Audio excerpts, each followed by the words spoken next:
their early teens through encountering the story of Shakyamuni Buddha and an early interest in questions on suffering, sickness, and death, threaded by family history, personal illness, a queer identity, and an empathy for animal life. I believe that Venerable has been a vegan since they were 6 years old. Yeah. And through volunteering Interesting. and with diverse groups and traditions, visiting different communities and teachers, they developed a pan-Buddhist perspective reflected through the Lotus Sutra. Venerable trained in the Dharmaguptaka Vinaya lineage as a bhikkhu in Pali or bhikshu in Sanskrit at Foensi, Taiwan, 2024. I'm not sure if I pronounced that correctly, but and as a priest in Tendai tradition at Honshu in the USA, 2013. So Venerable Myōgen is currently residing in Taiwan, learning together with Unlimited Lights Academy, or ULA, and supporting cross-cultural exchanges. So without further ado, I'd like to hand it over to you, Venerable Myōgen. Yeah. Nice. So thank you, Sinsen and everyone at the Metta Center for inviting me to share today and arranging this. And just the one correction, vegetarian since I was 6, not vegan, but I am Okay. now. Yeah, yeah. Yeah. So yeah, thank you. I'm coming from a kind of multi-tradition perspective and just hoping to share one of the kind of important texts in the broad Chinese tradition, especially within the Tiantai or Tendai tradition. It's called the Shaozhi Guan, or the smaller shamatha and vipassana. And then before reciting or studying a text or a Dharma talk, if we can just recite the name of Shakyamuni Buddha. So homage to the fundamental teacher, Shakyamuni Buddha. Homage to the fundamental teacher, Shakyamuni Buddha. Homage to the fundamental teacher, Shakyamuni Buddha. Sorry, Shaozhi Guan, smaller shamatha vipassana. And I'm pretty sure many of you have heard these terms. I think there's a variety of levels and understanding for folks that are coming to these talks. But in this case, I'll just clarify a little bit. In the Shaozhi Guan, it means literally small. So we can translate it as that as essential or essence as well. There's a greater or big version that's much longer. And then Zhiguan, the characters are to stop and see. And this is the Chinese translation of shamatha vipassana. So we can get a little bit of information from these terms, like what are we stopping and what are we seeing, right? So we're stopping the afflictive emotions, and then we're seeing wisdom or the kind of true nature of phenomena, reality. And so this particular text was written by the Tiantai master Zhiyi, who is considered to be the founder of the Tiantai tradition in China, which is the first indigenous Chinese Buddhist tradition. And it's named after the mountain, Mount Tiantai. He lived around 538 to 597, and he wrote this text for his brother, who was a merchant, his older brother, who was a layman. And this brother was, I've heard different stories. One is that he was sick and facing different kinds of karmic obstacles. And he asked his younger brother, Tiantai Master Zhiyi, for advice, right?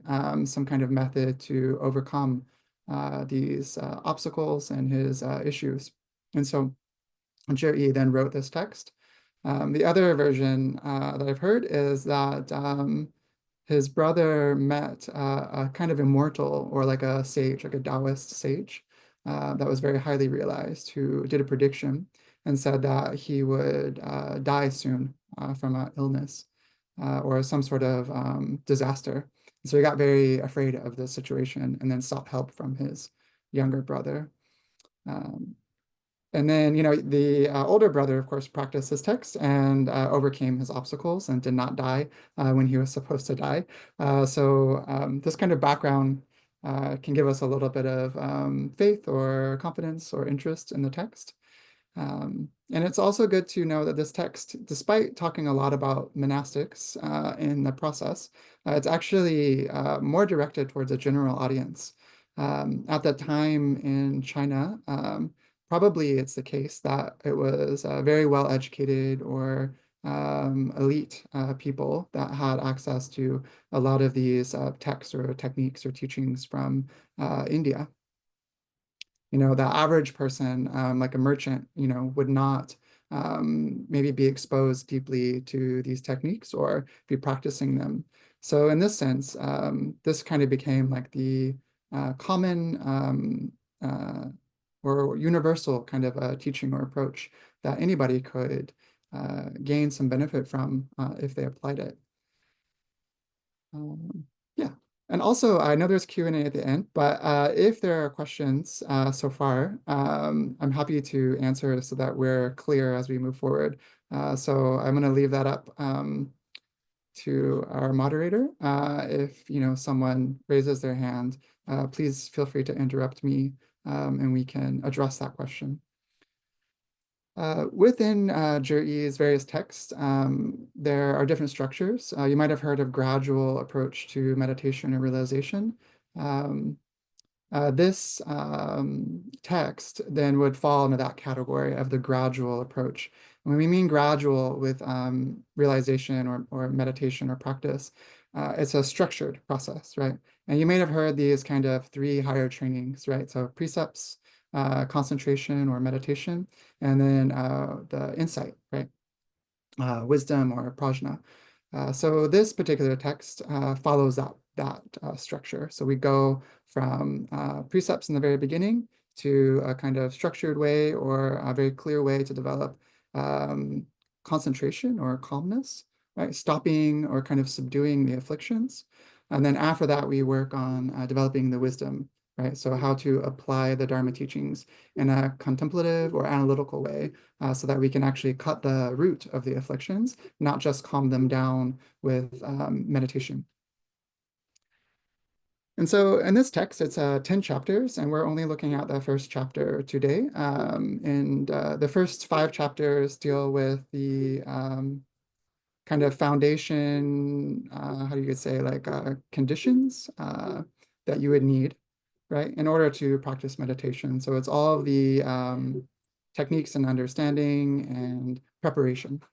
And there's a bunch of them. I'm not going to go through all of them today. And the second half of the text deals with the actual contemplation meditation method and the types of results that would occur and how to deal with different issues or problems that might come up in your meditation.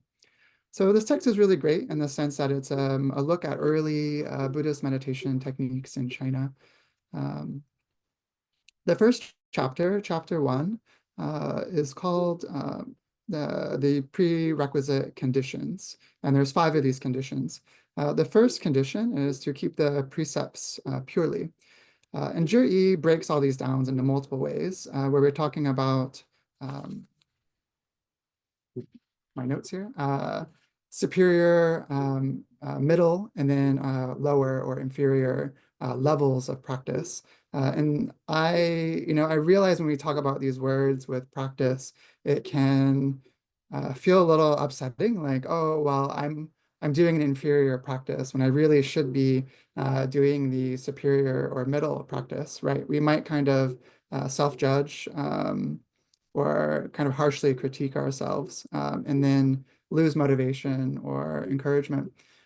So please try not to look at it this way. It's just talking, in a sense, for us to recognize where we are, where our limits are, and then also aspire towards going beyond that. Even a person at a superior level still, would be putting in the energy and effort to maintain that. And it's not that we're classifying people by quality because of these things. So chapter 1, the fulfillment of the prerequisite conditions. And again, the first one's precepts, and there's superior practice of precepts. And in this case, Zhiyi is talking about monastics. But, again, his audience is his brother who's a merchant. So we have to use these concepts and apply them to our life, whether we're lay people or monastics. It's still equally applicable. So in this one, he says the superior one, right, is someone that's led a pure life, and then they received precepts and kept them purely or without any kind of break. right? And so for a monastic, that would be not committing any kind of heinous crime, and then receiving a full ordination and keeping the major and minor precepts without any kinds of transgression. So this is a superior practitioner. We could also say it applies to a layperson, right? So you've not committed any heinous acts or crimes in your lifetime. So no really strong regrets or obstacles internally or externally due to your behavior, right? And then the precepts that you've received, if they're the 5 lay precepts, you've kept them well and you've not transgressed those either. So this would be the superior approach. And the second one would be the middle approach. So this person's led a pure life, but they've made some sort of minor transgression. And the inferior one is a person's made major misconduct in their life, and they've also received precepts, and they may have broken all of them, as well as the minor transgressions. And so, precepts begin as the very foundation for meditation practice. It's very difficult to skip precepts or ethics and move right into controlling our mind or self-discipline. We have to have the precepts to get our life in order and calm, so we don't, live with fear or anxiety. And it also helps us keep our path or our motivation or our direction of practice free of obstacles. Within the Tendai tradition, Master Zhiyi is often quoted as saying, study and practice are like 2 wings of a bird, right? I also like to say this bird's like an airplane, and the precepts are also the takeoff strip, right? The path that we have to kind of ride or drive in order to study and practice well. And there's a quote from the teachings, the Bequeathed Teachings Sutra. So it is independence upon and because of these moral precepts that one succeeds in developing the absorptions, as well as the wisdom which puts an end to suffering. Therefore, the bhikshu should be pure in upholding the precepts. And then in the Buddha's Name Sutra, within the Buddha's Dharma, there are 2 types of healthy people. Those who have committed no evil deeds whatsoever, and those who, having committed them, have been able to repent of them. So it's, as many of you may know, we don't have permanent like sin or misdeeds that completely block us from practice or spiritual development. And within this sutra, you become healthy once you're able to repent. And this brings in a whole question of what does repentance mean in the Buddhist context? Is it just following rules and Buddha gives forgiveness, and then we're a good person and we're spiritually clean? That's not quite. We can look at repentance more as a process of personal transformation, right? And looking at who we are, what our limits are, and where we can have growth and change. And taking responsibility for this, not just for our own spiritual development, but looking at the kind of effect it might have on other people, the effect it has on our mind, understanding those results, having a really clear grasp of cause and effect, and then the strong wish to change our situation, right?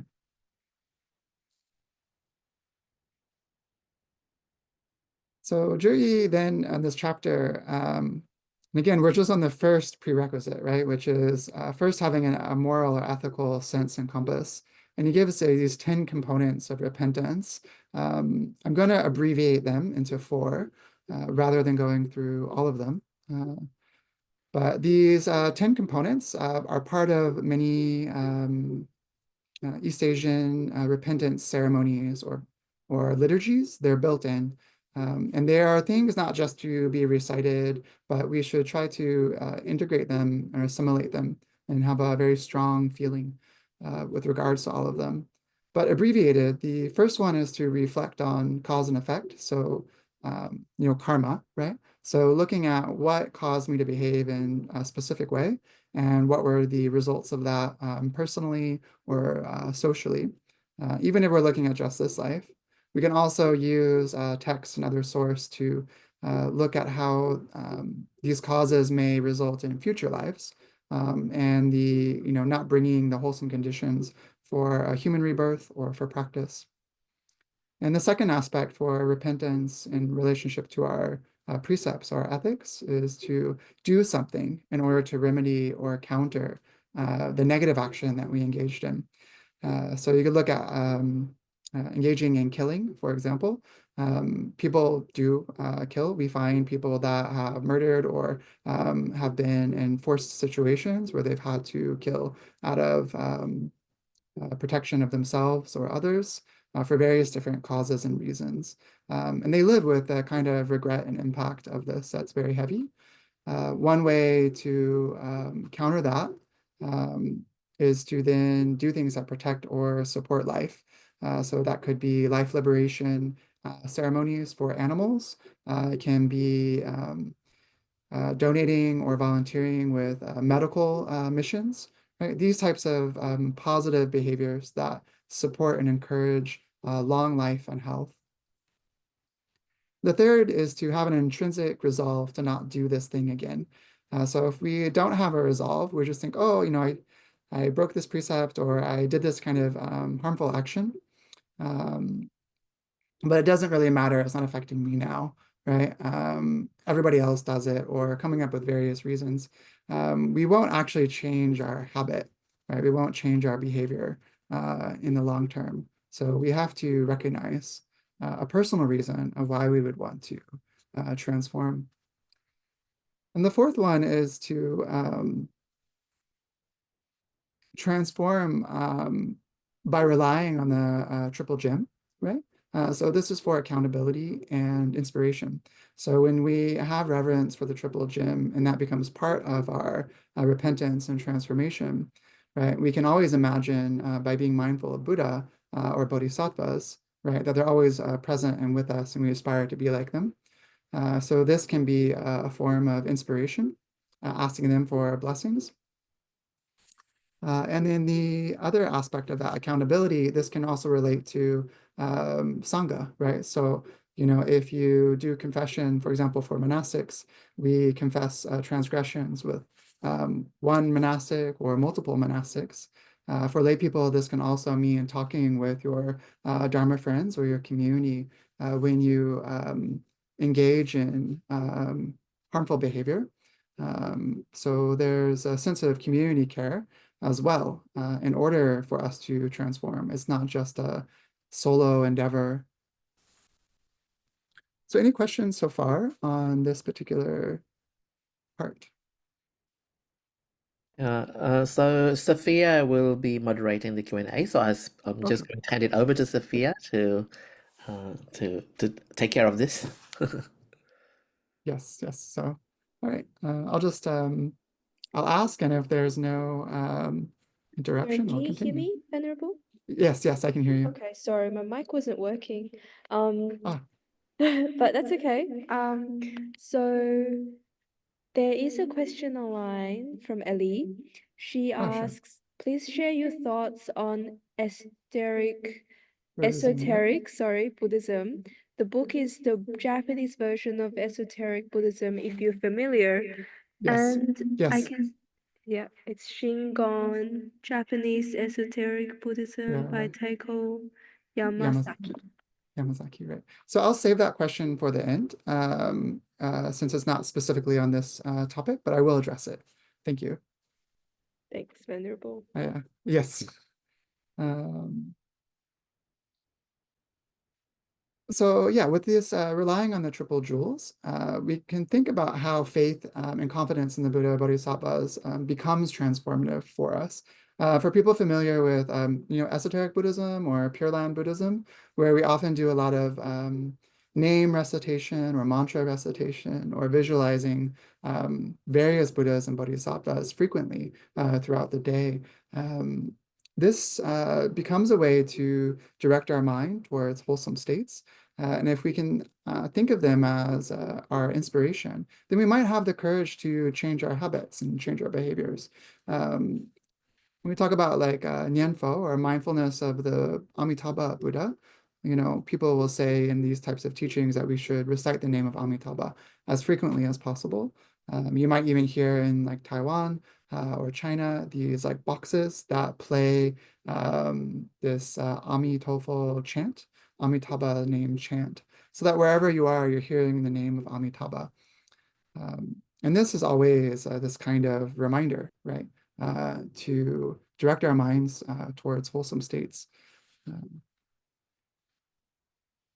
I did want to bring in the Lotus Sutra, as it's very important in my own tradition, but chapter 25 that people may be familiar with is the Avalokiteshvara or Guanyin or Kanon Chenrezig chapter. And in this chapter, there's all these examples of people in these like terrible situations, like falling off a cliff or being chased by bandits, or there's snakes and demons trying to kill you. People are using magic against you. You've been imprisoned. There are all these various dangerous and fearful kinds of situations. And it said, if you recite my name, you'll be freed of this. And this question always comes up, it seems miraculous. Like I just say the name of Avalokiteshvara and I'm free of fear and suffering. And these events transform like a miracle, like an angel comes down and does this for me. So we have to ask, what does this really mean when we're talking about this? I can leave that for some comments if people have any ideas. But one thing I want to point out in this sutra is in the beginning, it talks about anyone that's guilty or innocent, anyone that's attached to sensual desire, that is angry or confused. If they chant the name and contemplate the virtues, they will be transformed through the power of Avalokiteshvara. So this says, even if we've lived our lives in a really difficult way, or we feel a lot of regret, heaviness, and weight, if we chant the name of the Buddhas and Bodhisattvas, if we turn our mind right towards the triple gem in some form, we will naturally strive and put an effort to change our mental states, change our conditions, change our actions and our speech through this inspirational power. The second condition is ensuring adequacy of clothing and food. So we've taken care of our behavior and our kind of past deeds, and we're acting in a responsible and healthy way with those around us. So, and the second one then would be, what are we wearing and eating? What is our relationship to food and clothing? So for the superior way, that would be having a single robe and eating herbs and fruits. Most of us will not be doing that. Most monastics as well are not living with just a single robe, eating what they find and forage for. The second one would be a triple robe. So these are the three types of robes that monastics will wear. In the Theravada traditions, they wear all three of them at once. In the Mahayana traditions, we usually just wear one at a time. And then the lower capacity would be the monastics of 100 items rule, which means you can have 100 or more things, but you can only have one of those things. You can't have duplicates. And these people rely on food from donors at monasteries, while the middle capacity person relies on alms. So again, most of you, I think, are lay people. So how does this relate to you? I think here we can look at questions of adequacy, right? That we're not depriving ourselves in a way where we can't comfortably practice, and we're not overindulging, right? In the sense that we're chasing after acquiring a lot of new or fashionable clothing, or we get very upset when our clothing gets a little ruined or old. As well as with food, are we trying to have a lot of variety all the time? Or are we eating to be healthy? Are we eating for flavor? Are we eating for social reasons? Sometimes meals can be like a medium, right, for communication and socializing. These are all fine, but in the context of deeply practicing our meditation, we should regulate them so that it's never too much and also not so deficient that we're damaging ourselves in the long run. And that we acquire these things through very ethical and clear means. So we're not having any kinds of mental distractions or doubts, right? If we're having to steal food or clothing, for example. We're not able to acquire these things. It can cause a lot of other problems. So it goes back to ethics as well. The third factor is obtaining easeful and quiet dwelling. So there's a remote version, which is deep in the forest, in the mountains, far, far away from people. This would be a very ideal way. Nobody will bother you. Nobody knows where you are. Great. No distractions, very easy. The second one would be called an aranya. So this is a practice place that is a short distance from a village. Sometimes these are defined in old ways, like you can't hear a cow. There's no noise from the people, right? Or from the activities of society. And then the third one would be a Sangharama. So this is within the confines of a designated practice space. So this might be like nowadays, like an urban Dharma center or retreat center, or a monastery, with maybe a house or a few houses or something down the street, right? Could be even suburbs. We might say that these are very similar in effect to a Sangharama. If you don't have these special places, you can also think, even if you're living in a city, right? You have an apartment, right? You maybe have windows, hopefully, that are quiet enough so you don't hear the street constantly. This is actually sufficient, right, for practice. You're not getting a lot of outside noise. For the most part, people won't be walking into your apartment unannounced. They might have to access it or make plans ahead of time. So in this way, many people nowadays have quiet and secure dwellings where they don't have to have a worry. Right now we have that. I think many of you are at home in your rooms online. Maybe those people in your house with you, if you live with others, know that you're attending a class and not to disturb you. So you do have immediately the easeful dwelling that you need. And those of you that are together at the main location also have this, right? You've reserved this space. So for this moment, you have sufficient dwelling. So the fourth component is putting responsibilities to rest. Again, we're talking in the context of developing calm abiding and insight. It's not, how do you say, the goal here is not that this would be our life all the time, or that this should be the daily level, but this is for setting ourselves up for intensive practice or for one session, right? So the putting the responsibilities to rest, there's cessation of livelihood. So that means one should, go on vacation from your work, right? If you have a 40-hour work week, it will be very difficult for you to spend a lot of time purely focusing on your meditation practice. So this would be vacation time, might be very good. It also can say we should not be trying to meditate in the middle of our workday, right? If we're hoping to have really deep results. If I just stop doing whatever activity I do and I work at a cafe and I sit down and start meditating, I'm going to have some problems. So we should put down kind of these responsibilities as best as we can. The second one would be a cessation of relationships. So this doesn't mean that you need to get a divorce or end your romantic relationship or cut yourself off from your family. But for the period of your practice, these folks should have some sort of distance or space so we can be in less contact with them or have some sort of agreement. And this can also apply to friendships and social obligations outside of work. The third type of responsibility would be activities. So this can be all kinds of hobbies. It can be also all kinds of skills that we might be learning, right? More practical or personal that may not have to do with an income or livelihood or our relationships. And the last one is study.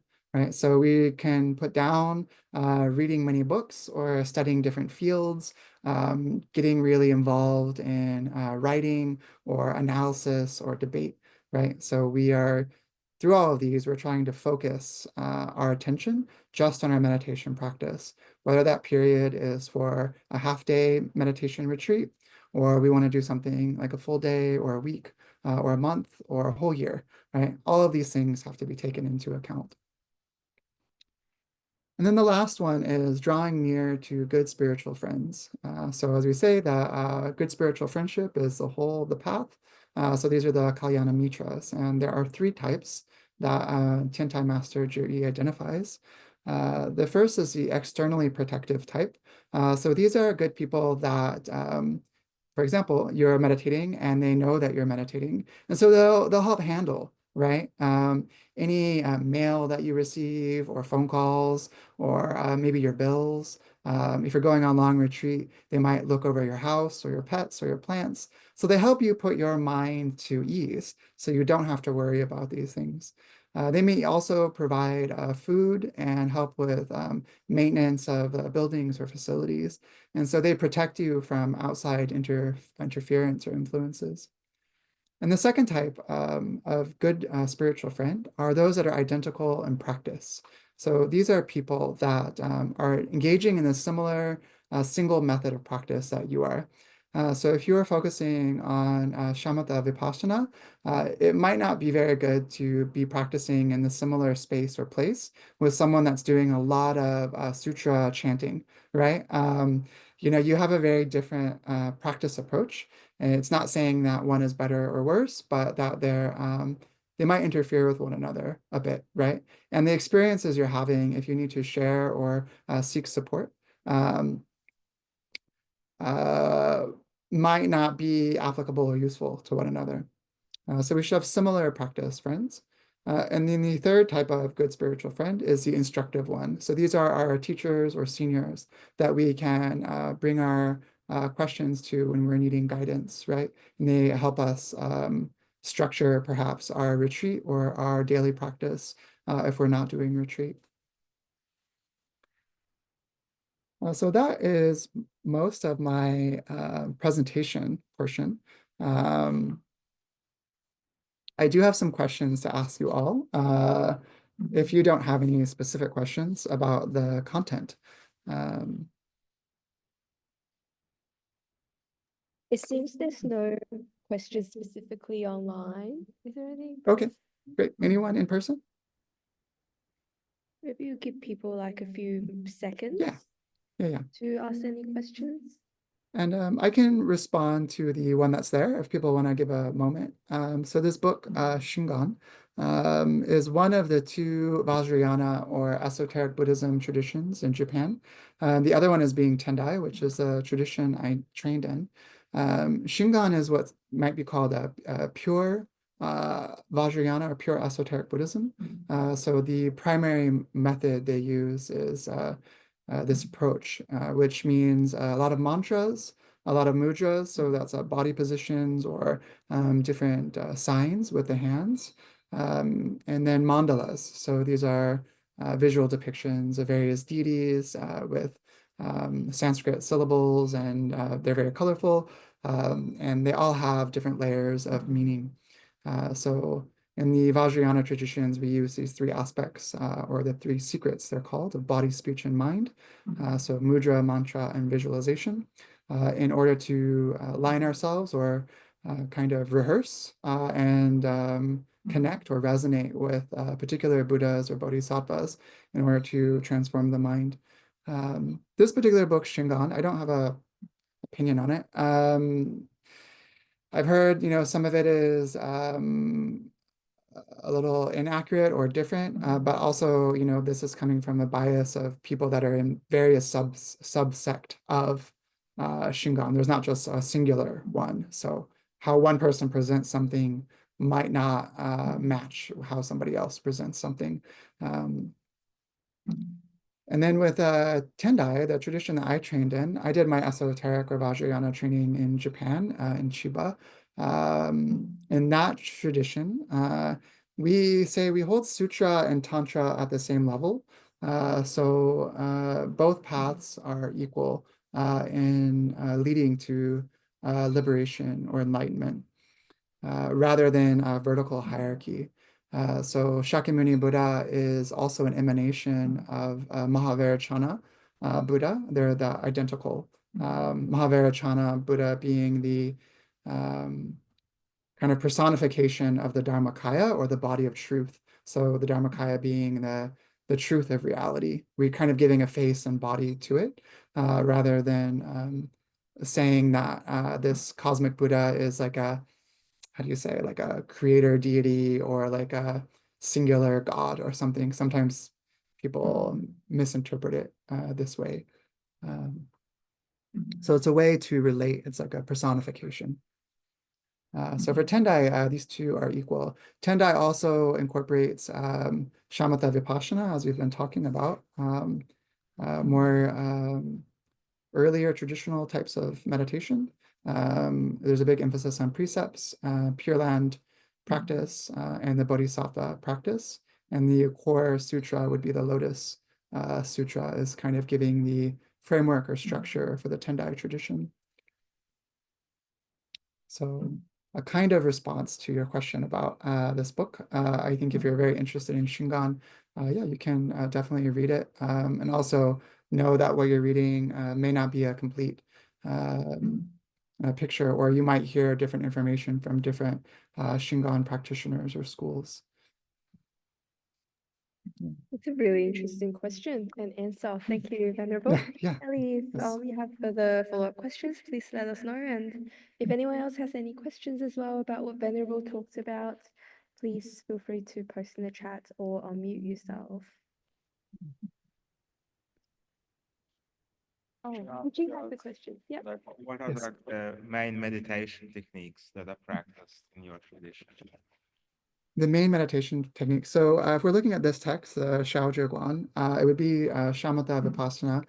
So typically one would start with counting the breath.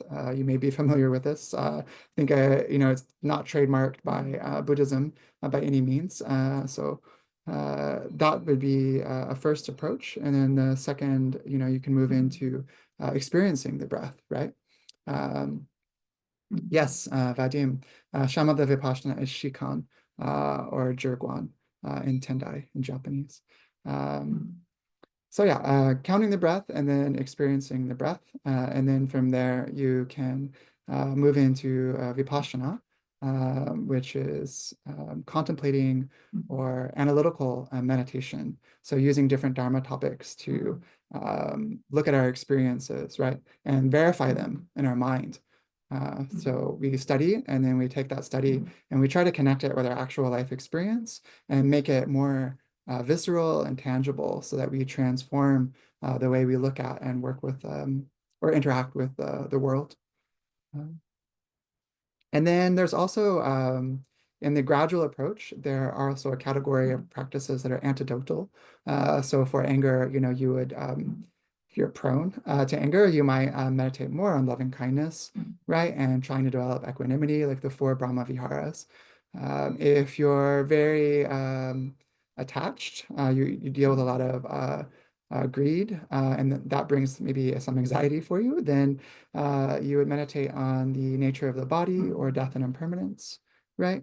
And if you are having more of a dull nature, or kind of uncritical, where you just kind of do things out of habit or response, and you're not kind of thinking things through, and then you notice, I get myself into a lot of trouble, so I'm not thinking ahead, or I'm not looking at situations from multiple perspectives, then you would want to start focusing more on perhaps dependent origination, right? So that we can kind of understand situations from multiple angles and in a creative way. So, and then in the Tiantai or Tendai, as well as I'd say Chinese Buddhism in general, as a general Mahayana tradition, we accept many sutras and methods rather than a singular method. This singular practice approach is something you see quite commonly in Japan with the Kamakura schools, where they're like, we only practice chanting the name of the Lotus Sutra and Lotus Sutra stuff. We only practice sitting meditation according to this approach, or we only practice Pure Land, right, and nothing else. Right, so there were single practice schools. The prior schools, so that like Tendai or Tiantai, were very comprehensive. All right, so they would teach many methods, knowing that different people have different dispositions. And sometimes these methods were integrated. So for a Tiantai, we say it's Lotus Sutra and meditation in the morning, and then Pure Land in the evening. Right, so we practice in the daytime to attain enlightenment in this lifetime. And then in the evening, we practice Pure Land, so that if we die in our sleep, we are also secure in our path, right? So that in the Pure Land, we can continue to practice under the guidance of excellent Buddhas and Bodhisattvas that will, address our specific situations.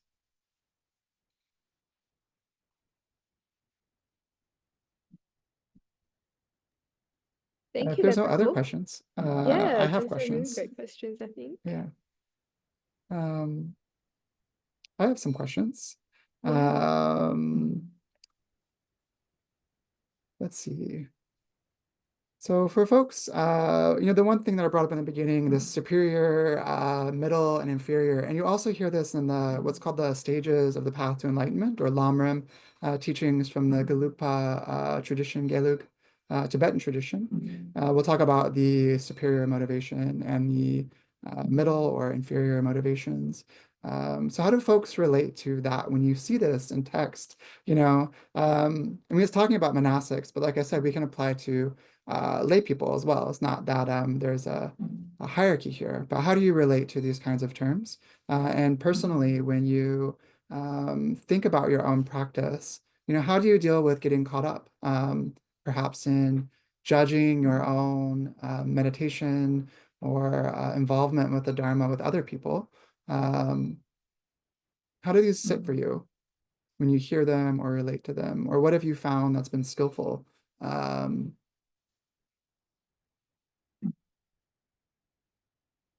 If no one responds, I might just call on names and hope that you respond.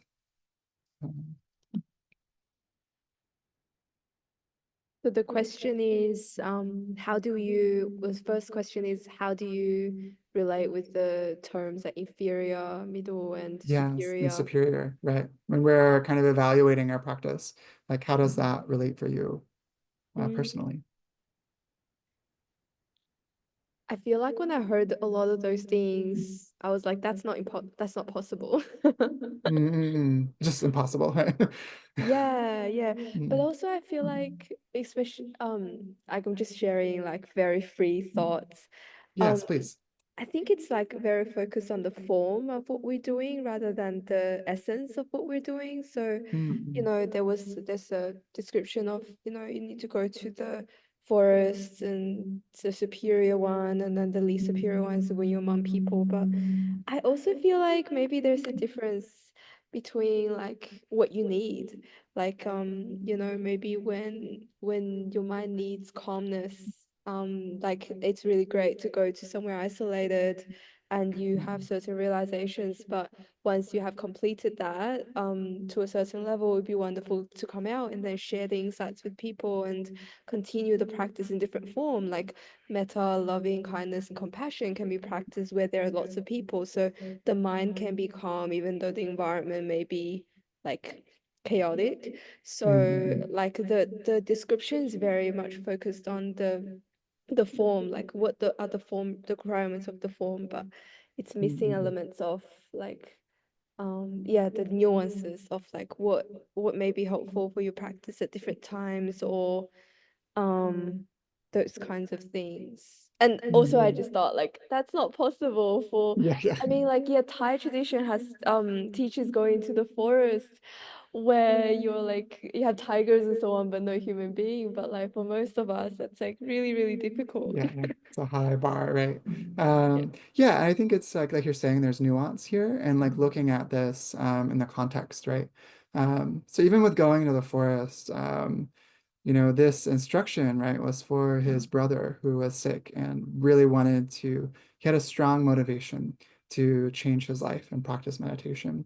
And so Zhiyi is setting up what an ideal situation might be if you want to do intensive meditation practice. So sometimes when we see superior, middle, and lower, we think maybe these have to be constant all the time, right?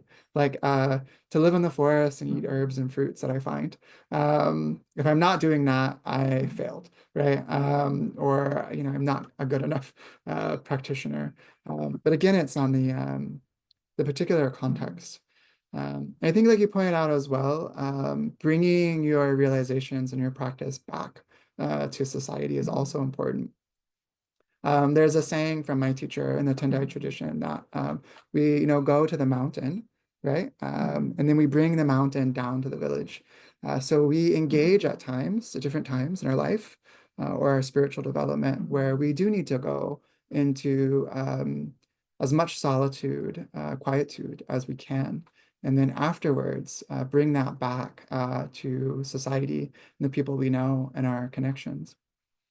And the other part that to challenge this as well, you know, looking at the superior practitioner, if one is in solitude or in a temple up on a mountain or far away in a forest, and we go and visit these kinds of practitioners, our immediate feeling might be peace and awe and thinking, you know, these people are really deep in their practice and they've really controlled and calmed their minds. But we don't actually know if this is true, right? This may be an effect of the environment and there are particular external conditions. So when, for ourselves, not that we're going out and dragging people away from their practice, but for ourselves, when we leave these environments, we can see whether our mind has become calm due to external factors or because we've really developed internal stability, right? So likewise with these particular practitioners, the real test is leaving sometimes to go back into society and seeing how we're affected. Even for myself, when I'm in Dharma spaces and Buddhist environments, it's definitely one state of mind versus when I go back to the US and maybe I stay with old friends, you know, from college or that I've known, and they host me at their home and they're not Buddhist. They don't know anything about monastics. It's a very different situation living with a family, you know, and the effect that it has. And I kind of see how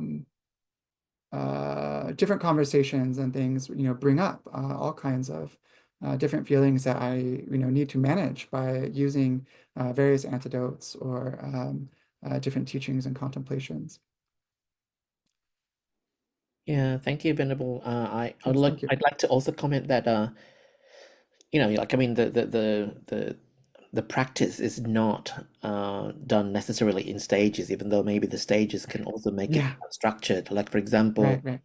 you know, there are times when you need to be in the forest, you know, practice in solitude, and then Yes, other times you practice through engagement with the community, and yes. you bring about, you know, you bring the qualities of both together somehow. And I've heard stories of some, you know, practitioners who go off on their own and, you know, they live in solitude for some time and it's Mm, great, everything is sort of blissful, but then, mm, you know, and because the environment is conducive to that kind of peacefulness, but then afterwards somehow they get triggered very easily also mm, when they interact with someone in the society and then in the community, and they somehow, you know, the qualities that they have developed in the solitude yeah, don't necessarily always transfer right, directly to the community living, right. and they Yeah, and get thank you for bringing that point up about structure, right? So when we're looking at gradual path or structured teachings, it's much like when you study as like medicine in school, you know, you have ideal patients in a book, right? You're like, oh, they come in with this complaint, and it's clearly this diagnosis, and this is what you do, right? But no one actually is like that. There's very few textbook situations. So we learn in a structured way, but the way we might actually practice is not so structured. It's not so determinate. We have to modify and adjust it. So I think you brought that up as well. There's different times and ways and methods.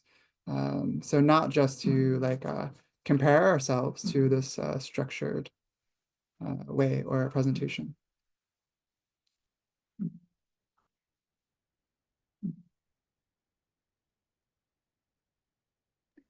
So, also like with the judgment, I think it's a really, really good question, Venerable, because I absolutely feel like there's judgments of my own practice on a every second basis all the Yeah. time. It's like Very.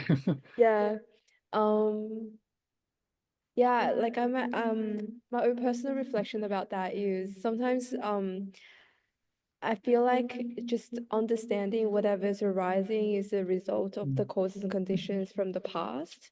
And so it's like when you look at it that way, it's not personal and you're just watching it come. And if you adding more aversion or judgment to that, then that propels more judgments. But if I'm able to just be aware of it, it just passes on its own and then there's no more of it, depending on how strong it is. So I guess like that's my thoughts on that. Like and understanding like you may want certain conditions for practice, but it's not within your control too. And so instead of Right. judging yourself for it, it's like that's okay. You can practice wherever you are actually. Like whatever conditions you have, it can become conducive environment for practice if you can use it to cultivate the mind wherever you are. Knowing that it's just a result of all the causes and conditions from beforehand. It's we talk about this in the Vinaya training as well. Like there may be many precepts or ways that we wish to practice that we don't have the conditions to practice them in. And so we have to modify in order to have harmony or, not be disruptive to everyone around us. So what do we do in those situations? Like you pointed out, it's causes and conditions, right? So we can have that aspiration, right? Maintaining that resolve that we wish to practice in a particular way, and then start slowly changing our behavior or engaging as best as we can towards that direction. And then over time, our causes and conditions will change, right? We're not stuck. And sometimes when we're judging the situation or ourselves, it's very easy, I think, to be like, oh, this is just like how it is and how it's going to be. And it'll be like this forever on some level, like we don't have a really clear sense of impermanence when things are not going the way that we would like them to go or that are ideal or where we are maybe aspiring. And so then we kind of lose maybe our motivation or resolve. So it's really good to reflect on the causes and conditions, like you said, and how we can apply effort so that we can change where we are for the future. And that goes back to precepts as well. Precepts are deeply understanding cause and effect, right? It's not just that we're following rules to be a nice person. That might be an initial or a component of it, sure. But part of it is that we start understanding ourselves, our motivations, the impact we have, and becoming responsible for it. And I think you also said about impersonal, right? Like these situations are not directed at us from the universe or something, right? Sometimes hear that language in spiritual situations, like the universe gave this to you or did this for you, or things like this. It's really an impersonal situation.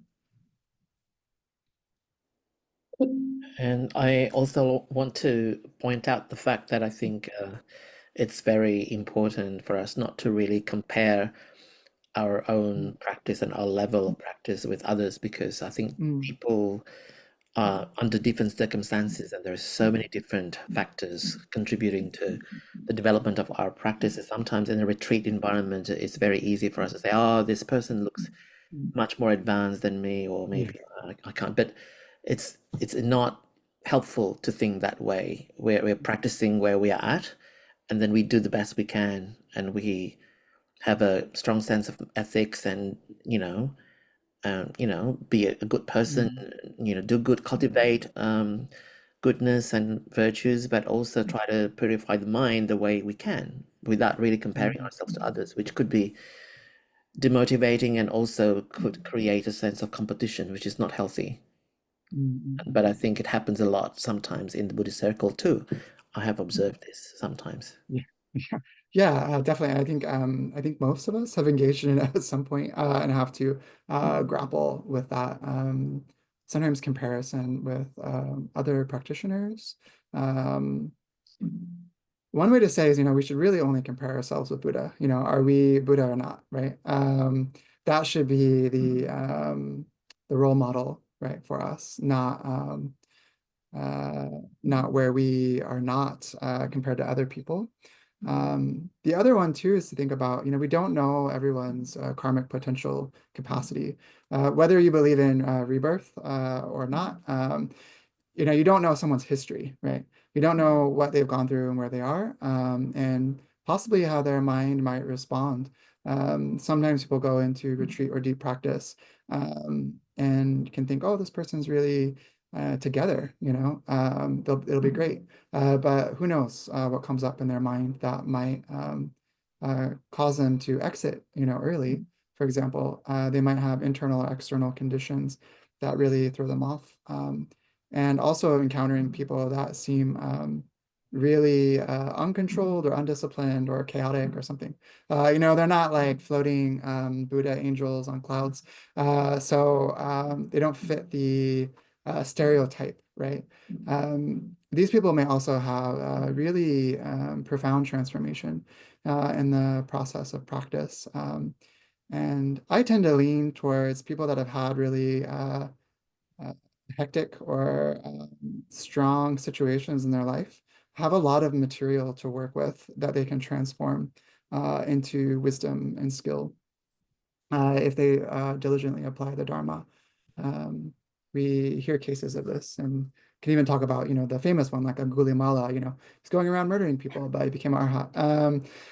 So, we can't ever like put ourselves down as practitioners. I think that's really not healthy. And from like a Lotus Sutra perspective, again, that I'm going to link onto, we all have a Buddha potential and will become Buddhas now that we've encountered the Dharma. And so this can give us a sense of, when we really take this to heart, that I will become a Buddha one day, right? You will become a Buddha one day. Everyone in this room will become a Buddha one day. Naturally, our behavior towards one another will become increasingly more respectful and encouraging, right? And we will feel motivated to practice and study and implement the Dharma into our lives, knowing that this will happen, right? At least for me, this is my experience when I encounter these types of teachings. So I encourage people to not see these types of, the various criteria for higher, middle, lower, or best or worse, right? We are able to change our karma. We're able to repent of and transform past errors and develop ourselves, develop all wholesome qualities. We have this capacity.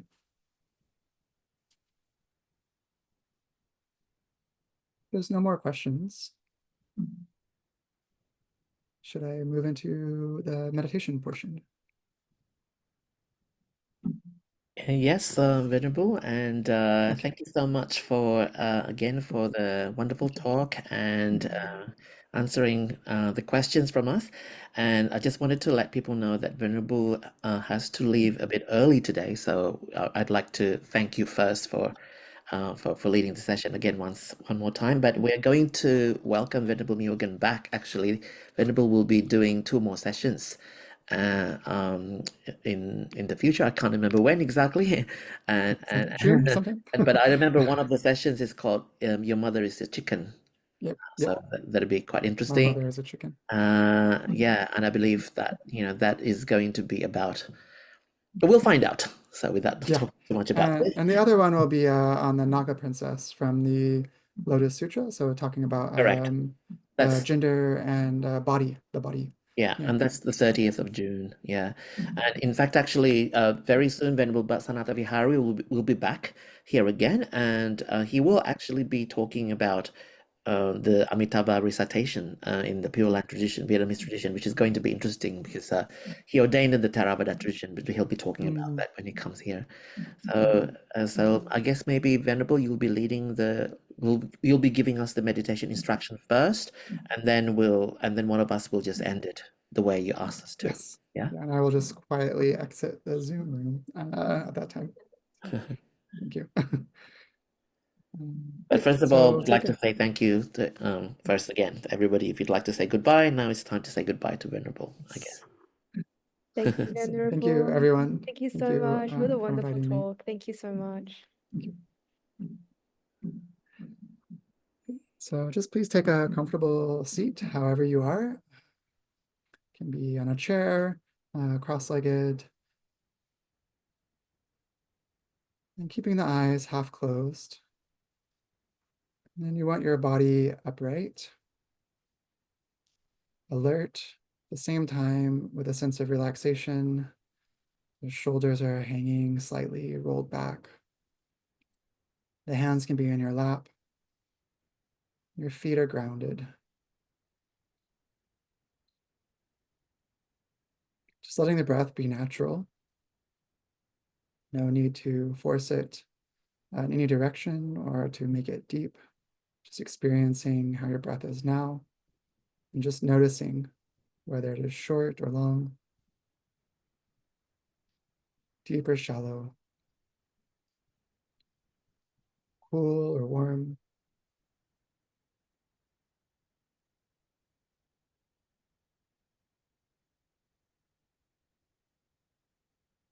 Noting when there's an inhale,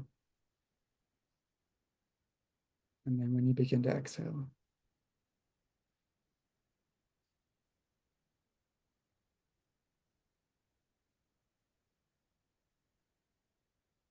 We'll do contemplation meditation.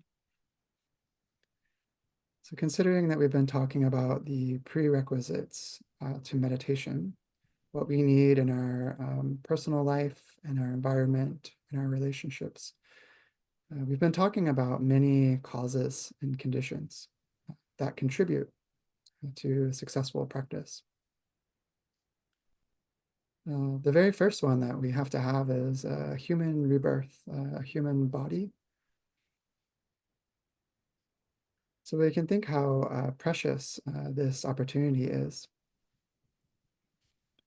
Having a human body, we can accomplish short-term and long-term goals, even worldly ones. Can set our mind to the future, take steps to reach that. We don't have this ability in other types of bodies. It's very difficult for many animals, for example, to accomplish long-term projects, whether individually or collaboratively, that might extend beyond their life. They might have limits physically or resource-wise. Right? As human beings, we can gather many tools, many individuals to support our goals and our ability and develop our abilities. This is one of the precious qualities of a human life, short-term and long-term accomplishments or achievements. Also, right now, most of us are free of extreme suffering. So we're not in the hell realms, we're not experiencing torture. Whether we take that literally or metaphorically, we are not experiencing violence or war directly around us that we are unable to contemplate and listen to the Dharma practice. We have a luxury. Also looking at Hungry Ghost Realm. We're not experiencing extreme famine or fatigue or hunger. We're not covered in filth. We have clean environments and clean bodies. And then comparing to animals, we also have a benefit. We are not used or hunted, used for labor, used for our fur, our skin, our milk, our eggs, our flesh. We're not used as beast of burden, that's labor. We're not having to carry goods up and down mountains or plow fields. We have a freedom, we have autonomy. When we have needs or we're sick, we're able to find solutions to them, find medicine. So even in these very mundane or practical ways, we have lots of luxury and freedom. This is a very precious moment. We might not have these our entire life. We will experience sickness and disability and eventually death. Okay, so in this moment, we have a precious human rebirth. Also in this moment, we have the environments that we're in. We have a community here with Metta Center. It's able to arrange and support us in Dharma practice, connect us with teachings, living in a time where the Dharma is freely and easily available. We haven't had to travel many years just to hear one teaching. We can access it any moment, anytime. So this is another precious condition that we can hold and grasp. It can motivate us to make the most out of our practice, out of our day. So for the rest of the session, I hope that you can contemplate different ways you may personally have a precious human body, right? And bring this feeling in, generate this feeling of holding a jewel, a wish-fulfilling jewel is the image that it can accomplish so many things. Now or in the future, we can accomplish Buddhahood with this body. Right? And this is a wonderful, wonderful thing to have. When we can have this feeling, we can use this feeling to then motivate and propel our Dharma practice, putting more energy and having more confidence in our ability.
So from now on, I'm just going to read out the rest of the meditation instruction as it was given to me by Venerable Myōgen.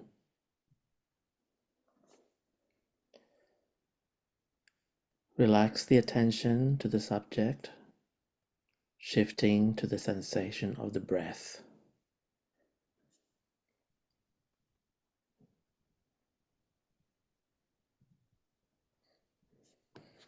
Be with the breath, be awake, but try not to control it. Let the breath come to you instead of us coming towards the breath.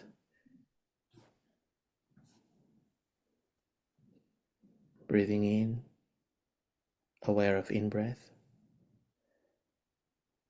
Breathing out, aware of out-breath.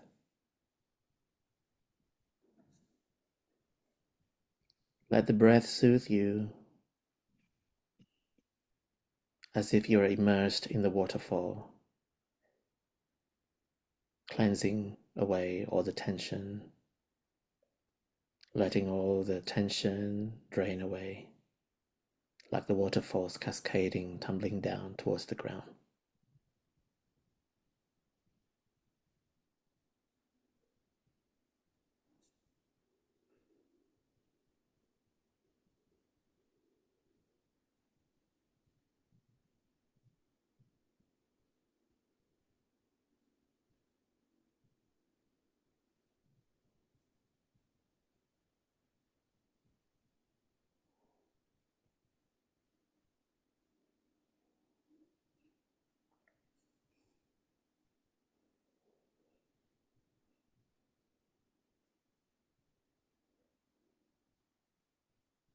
When distractions arise, just be aware of them and gently and kindly bring your attention back to the breath again with gentleness and kindness.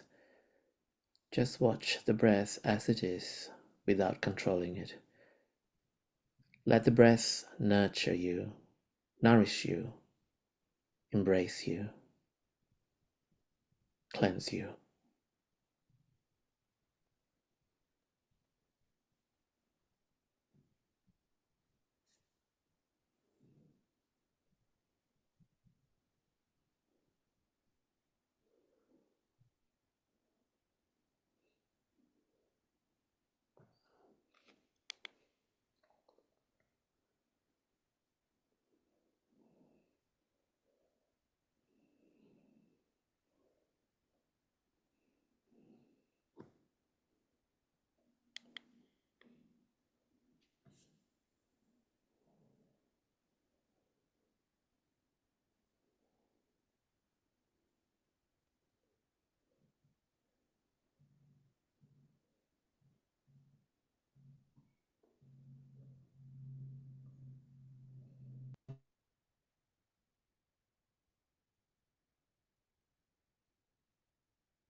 Breathing in, aware of in-breath.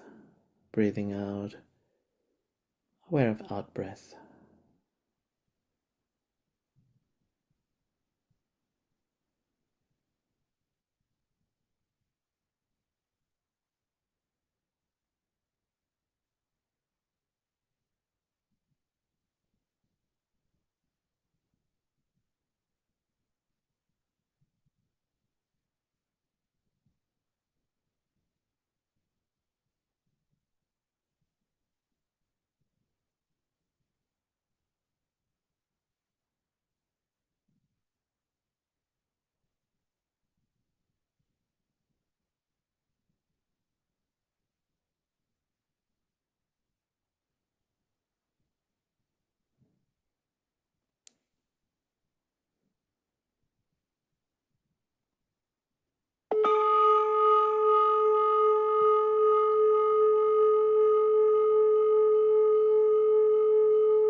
Now inhale deeply. As you exhale, imagine the breath leaving every pore of your body and dissolving into the space of the room.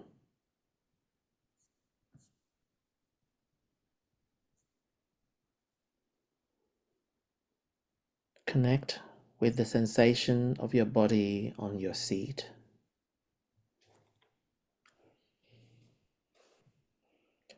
Moving slowly, release the hands and legs.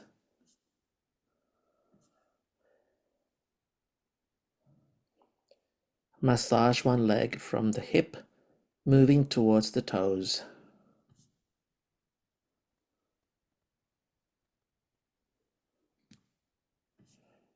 And switch legs.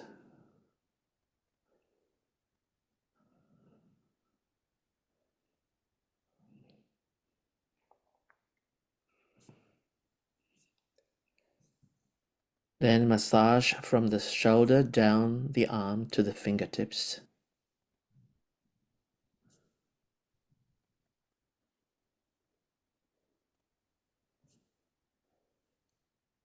And the other side.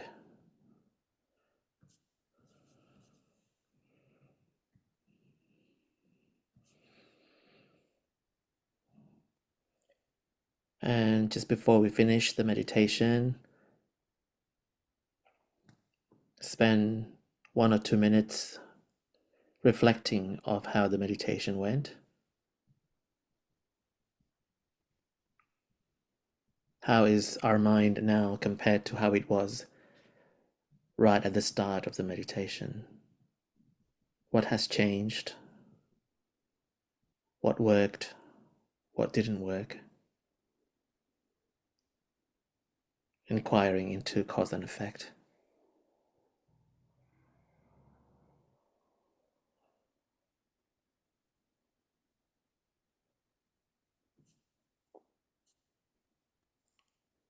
And lastly, Venerable asked us to put our palms together and let's dedicate the result of our listening, studying, and contemplation of the Dharma. And I'm going to read out the dedication of merit that Venerable has prepared for us. May the merit of this practice spread universally to all, together with every sentient being. May we all attain liberation.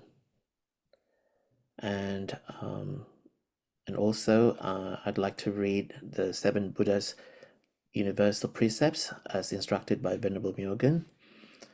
So I'm going to read this out. May each being refrain from all evil, cultivate all good, and purify their minds.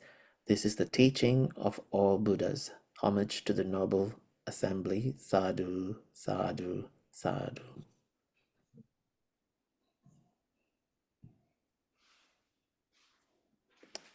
So thank you, everybody. Sophia, over to you. Do you have any announcements or?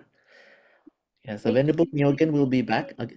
Sorry, will be back again, and I believe Venerable Myōgen actually trained in the same tradition as Reverend Ryotoku, who led a session, 2 sessions for us recently. I believe they trained under the same teacher. Yeah.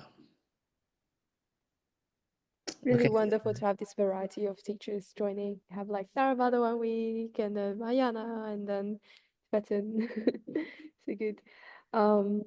We have some announcements. Ajahn Yo is here with us in person. Some of us have already met with him and have had wonderful experiences, whether it's physical exercises, Zhenzhuang, which is standing meditation, and Dharma chats and guided meditation and so on. So if you would like to join events, join any of the events, there's a link in the Meta Center friends chat group, or you can message myself or Sing Sing personally too.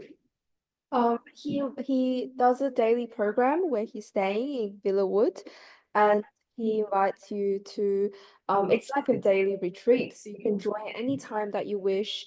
In the morning, you can join at 5 a.m. when they start with their exercises, or you can join for Dharma at 10:30, or you can join at 5 p.m. for the Dharma chats, where you can get personalized advice, or you can join. Okay, that's pretty much it, I think. So those are like it's really good opportunity to meet with him in person while he's here. He is very good at answering any of your questions, whether it's Dharma or non-Dharma related. And then we have a Saturday event that Sing helped to organize. He's taking us on a nature walk. So yeah. So yeah, we're going to have very informal chats with Ajahn Yu after lunch dinner at Rhonda Place, so 10 Rhonda Place Concord. If you're in Sydney, you're welcome to come over. It's going to be quite informal, so it's not like there's going to be Dharma talk, but I think it's going to be an informal setting. And after that, we're going to go for a walk. It's beautiful nature walk at the Garigal National Park. We start at the Bluff Lookout in French's Forest. So all the information is there on the website. I've actually put it in the chats as well. And we're going to do some sunset meditation, weather permitting, because according to the forecast, it might rain. But last time it said that it was going to rain as well, but it didn't. So we'll see. And that's with Ajahn Yu. All the information is there. And also, I'd like to put this link in the chats here about the birthday fundraiser, which is going to be taking place on the 14th of June. And we're going to have both Venerable Sanata Vihari and Venerable Brother Tenzin on a panel, and it's called From the Woods to the Hood, a symphony across hemispheres. It's a daytime fundraiser of music, celebration, and community. So there'll be some musical performances and also a panel between the two venerables, and we're going to make dana offerings to the monastic sangha as well. So it'll be quite fun. It's a dress-up theme. It's a dress party. So come and join us in various costumes if you like. The dress theme is gangsters and sages, which represent the two venerables and their projects. So yeah, it's a party. So come dressed in something inspired by forest or city life. All the information is also there. And it will be Sing's birthday and Tina's birthday celebration too. So Oh yeah, so actually like three of us. So I mean, three of you. it's not And my Gina birthday too. yet. I'm turning 50 in July, but it's been moved forward to, celebrate this together with Tina and Jenna.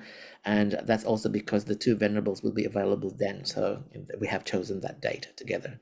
So please come along and bring friends too. And all the other information is on the website, right? So Sophia, and that's it from me. That's it. Yeah. And our regular Mondays and Wednesdays, continuing online and in person. You can find all the details online. Yes. And next Monday we have Venerable Magavihari, who is the teacher of the Brazilian Venerable that gave the talk last week. Sorry, I can't remember. No, Venerable Arianyana. So he's the teacher. He'll be leading the session next Monday. Okay, everybody, thank you Oh, very I much. have one more. Sorry, retreats as well. Oh, I of know we course, are of going to course. retreat. Yeah. Next Thursday to next Sunday. So you can come after work on Thursday. We really only have like 2 spots left if no one leaves. So it's gonna be a full retreat. Please feel free to join. But it will also be streamed online. So if you can't join in person, you can join online as well. So thank you. Thank you, Thank you. Sing. Yeah, everybody. Bye-bye.